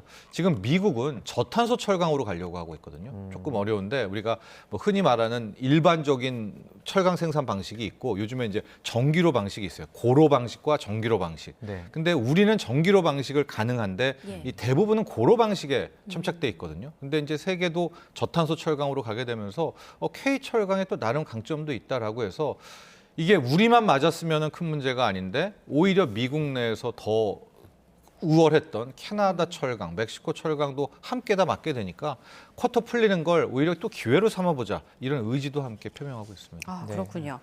자, 뭐 앞서 이제 평론가님께서 트럼프 대통령이 관세를 부과하는 데는 또 다른 속내가 있다 이런 말씀해 주셨잖아요. 지금 보면 트럼프 대통령이 뭐 캐나다산 수입품에 대해서는 관세를 뭐 50%를 부과하겠다라고 했다가 반나절 만에 철회하기도 했는데 네.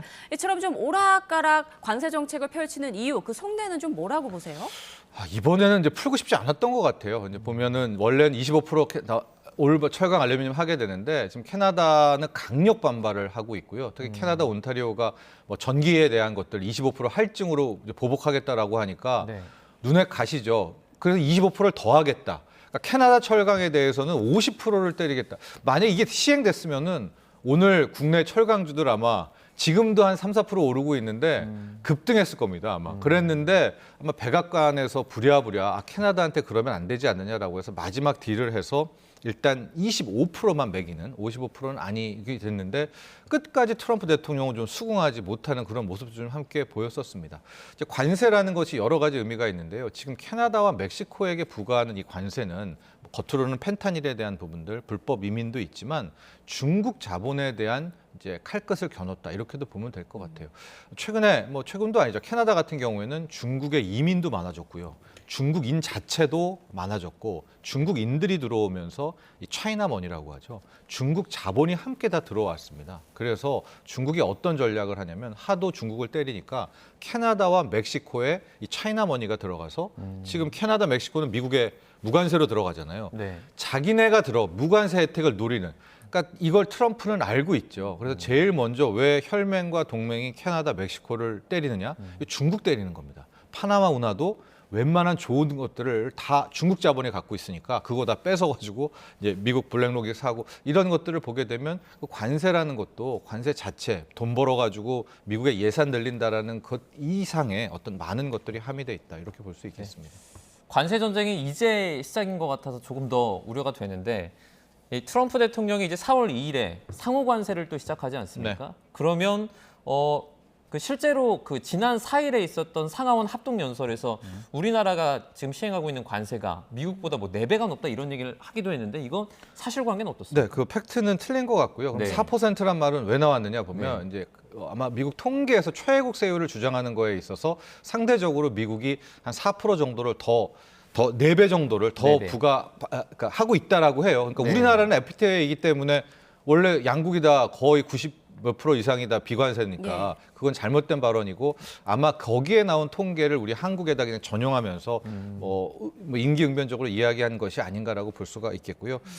문제는 이제 4월 2일에 이 상호 관세라는 것이 왜 중요하냐면 트럼프 관세의 거의 이제 핵심입니다. 이제 4월 2일로 가게 되면 트럼프가 어떤 것을 노리고 어떤 국가를 태클을 걸고 어떤 것들을 하게 될지의 이제 총화가 바로 4월 2일에 예정돼 있는 이제 상호 관세다라고 볼 수가 있는데요.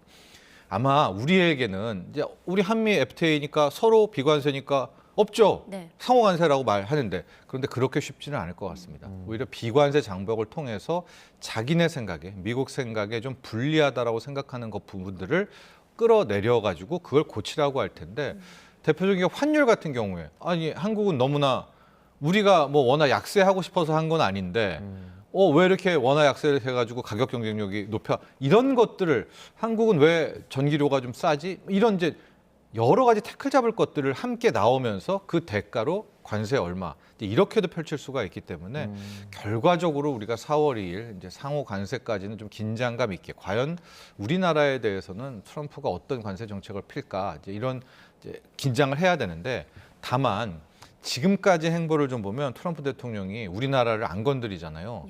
컨트롤 타워가 없으니까 일단 협상을 할 수가 없죠. 할 수가 없고 할 필요도 없다고 일단 느끼는 것 같아요. 그러니까 4월 2일이 됐지만 또 더 디테일한 부분은 우리나라의 컨트롤 타워 문제가 좀 핵심될 때 한국과의 좀 더 이제 세부적인 이야기, 뭐 방위비 조약이라든가 이게 나오게 될 가능성이 있지 않을까라는 생각도 해보고 그새 또 말 바꾸게 할지도 모릅니다.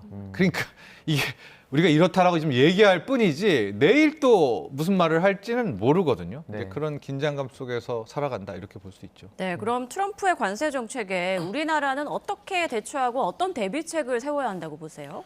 늘 말씀드리지만은 이제 협상은 줄 거 주고 예. 받을 것 아니겠습니까? 하고 만만하게 보여서는 안 된다. 우리 인간관계에 있는 협상이 또 국가 간에서 특히 트럼프 행정부에서는 그대로 적용되는 것 같아요. 일단 우리가 잘하는 부분들, 뭐 K조선 많이 언급이 되고 있죠. 하고 이번에 알래스카 가스 프로젝트 같은 거 하는데 거기 콕 집어가지고 아예 뭐 빼도 박도 못하게 한국과 일본이 한다고 했더라.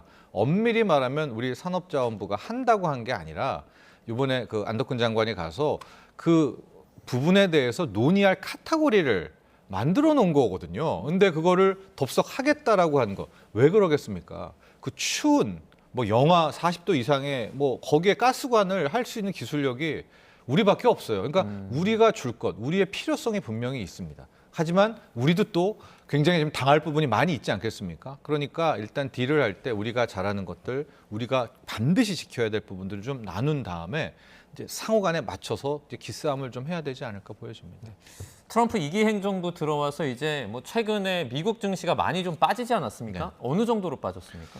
우리가 보통 한 10% 정도 빠진다는 거는 뭐 주시장에서 이례적인 거죠. 그리고 네. 이제 시장이 전고점 대비 20% 이상이 빠지게 되면 이건 본격 약세장이다. 네. 이건 좀 심각하다. 이렇게 생각을 하게 되는데 나스닥은 딱 그 언저리인 것 같습니다.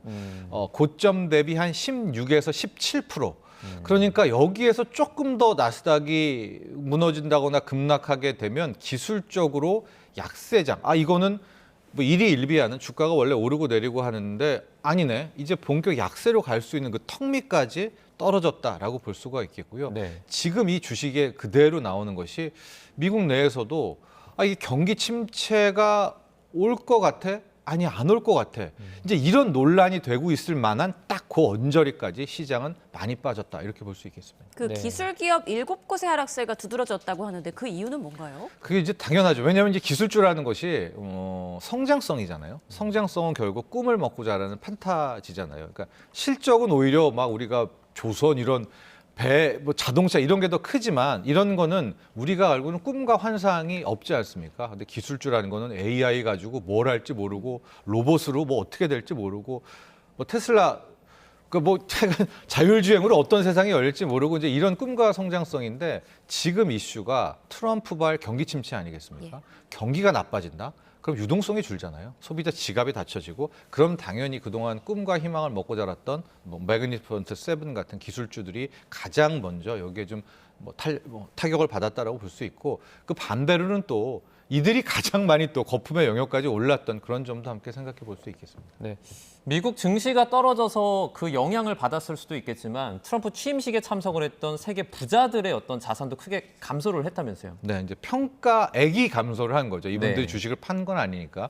뭐 마크 저커버그 같은 경우에 55조, 뭐 제프 베조스가 58조, 뭐 그런 표도 있고 뭐 이야기도 있어서 뭐 한 300조의 이 돈이 없어졌다 뭐 이렇게 이야기를 하는데 이제 주가 하락이 이제 그만큼 됐다라는 것 때문에 저런 이제 하나의 통계들이 나오지 않았나 보고 있는데요. 지금 문제는 트럼프 대통령이 의도적으로 좀 주가를 뺀다. 즉 약간 가벼운 경기 침체로 한번 미국 경제를 보내려고 한다라는 당초에는 그게 음모론이었었는데 그게 좀 사실로 좀 확인되는 이런 것들이 좀 우려가 커지는 것 같아요. 이유가 왜? 여러 가지 이유가 있겠죠. 처음에는 지금의 미국 증시를 보면 더 올라갈 때도 없어요. 이격이라고 하죠. 한번 빠졌다가 이렇게 돌아가는 수밖에 없는데 주식이란 게 뭐 천년만년 맨날 오르는 건 아니니까요. 근데 임기 초기에 뭐 기업에서도 CEO가 바뀐 초기에 일단 한번 확 실적을 죽여버리잖아요. 이걸 빅베스라고 하는 것처럼 지금 빠지면 모든 탓을 바이든 행정부로 돌릴 수가 있기 때문에 일단 새 출발하기에도 지금이 굉장히 적기고 또 하나가 트럼프 대통령은 금리를 많이 떨어뜨리고 싶어 합니다. 지금 미국 금리가 너무 높고 금리 높은 데서 여러 가지 문제가 나와요. 가령 소비자들에게도 힘든 부분이 있고 더 중요한 부분은 이제 미국은 빚더미에 올라 있잖아요. 뭐 이거 36조 달러, 뭐 5경 원의 빚을 지고 있기 때문에 재무부가 그 이자 내다가 국방비보다 지금 이 빚 이자 내는 게 훨씬 많아요. 이런 식으로 정부 예산을 꾸릴 수가 없기 때문에 트럼프는 지금 한 4%대 이 금리가 한 2%까지 떨어지기를 원하거든요. 떨어뜨리려면 어떻게 하겠습니까? 주식을 좀 망쳐줘야 연준에서도 금리 인하를 한다라고 하고요. 이렇게 주식이 좀 망가지면 주식에 있는 돈이 빠져나와서 뭐 채권이나 이런 데로 가면 또 채권 금리가 시장 금리가 떨어질 수 있기 때문에 여러 가지 의도로 트럼프가 주식은 좀 버릴 수 있겠다 당분간 이런 우려와 공포들이 또 미리 좀 앞서서 주식을 팔게 한 그런 모습도 함께 이어집니다.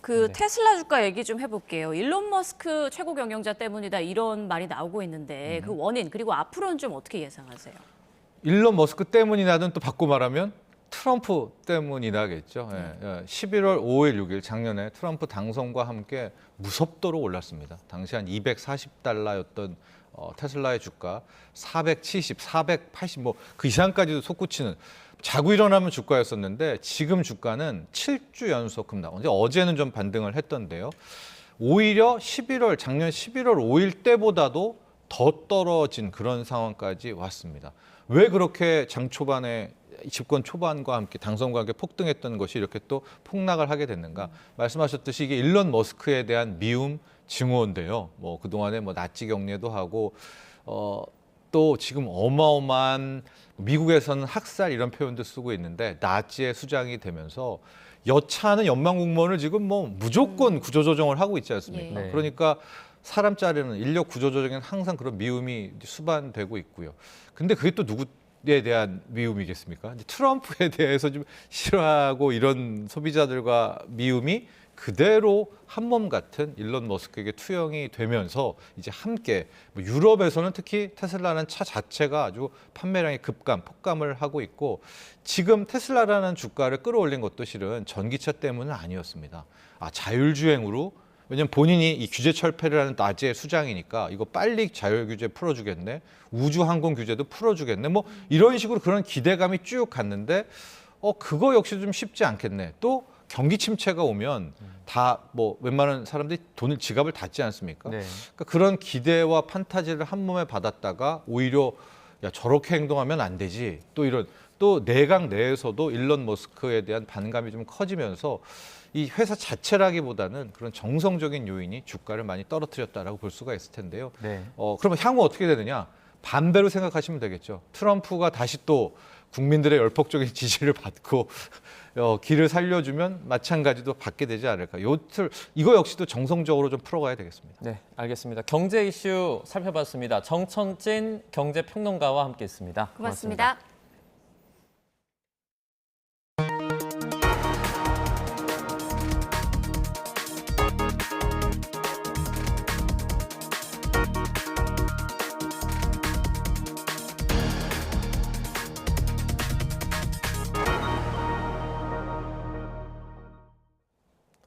오늘은 전국이 대체로 흐린 가운데 중북부와 제주도에 약한 비가 내리겠습니다. 비의 양이 적어서 공기는 여전히 탁하겠고 밤사이에는 황사에 스모그까지 가세한다고 하는데요. 현장 연결해서 자세한 날씨 알아봅니다. 윤수빈 캐스터. 네, 여의도 한강공원에 나와 있습니다. 네, 뒤로 보니까 오늘 서울 하늘이 흐린 것 같아요. 네, 현재 서울은 잠시 양호한 대기질을 보이고 있지만 하늘빛이 무척 흐립니다. 오늘 오후부터 저녁 사이 산발적인 비가 조금 지나겠는데요. 흐린 날씨 속에 비가 내리지만 날은 많이 쌀쌀하지 않습니다. 다만 오늘 밤 사이 황사의 중국발 스모그까지 유입될 것으로 보입니다. 호흡기 건강관리에 각별히 유의해 주셔야겠습니다. 연일 대기가 정체하면서 미세먼지가 계속해서 축적되고 있습니다. 지금은 경기도와 충청 지역의 공기가 탁하고요. 그 밖의 지역은 낮 동안 기온이 오르며 잠시 양호한 대기질을 회복했습니다. 하지만 늦은 오후 경기 서해안을 시작으로 밤 사이에는 전국이 황사의 영향을 받겠습니다. 여기에 중국발 스모그까지 추가로 유입되면서 대기질이 더욱 악화할 것으로 보이는데요. 내일은 전국의 미세먼지 농도가 나쁨에서 매우 나쁨 수준까지 치솟겠습니다. 오늘 전국 하늘이 흐린 가운데 수도권과 영서, 제주도에는 1에서 5mm의 약한 비가 조금 지나겠고요. 충청과 호남에도 빗방울이 떨어질 수 있겠습니다. 비의 양이 적은 만큼 기온도 크게 떨어지지 않겠습니다. 오늘 서울 한낮 기온 11도, 광주 15도, 대구는 18도가 예상됩니다. 내일부터 주말까지는 다시 4월 상순에 해당하는 포근한 봄 날씨가 이어지겠습니다. 다만 다가오는 휴일에는 전국에 비가 내리면서 기온이 큰 폭으로 떨어질 전망입니다. 오늘 늦은 오후부터 저녁 사이 서해안을 중심으로는 짙은 안개가 끼겠고요. 미세먼지 농도가 더 짙어지면서 시야가 무척 답답하겠습니다. 이 지역에 계신 분들은 교통안전에 각별히 유의해 주시기 바랍니다. 지금까지 YTN 윤수빈입니다. YTN 뉴스나우 마칩니다. 시청해주신 여러분 고맙습니다.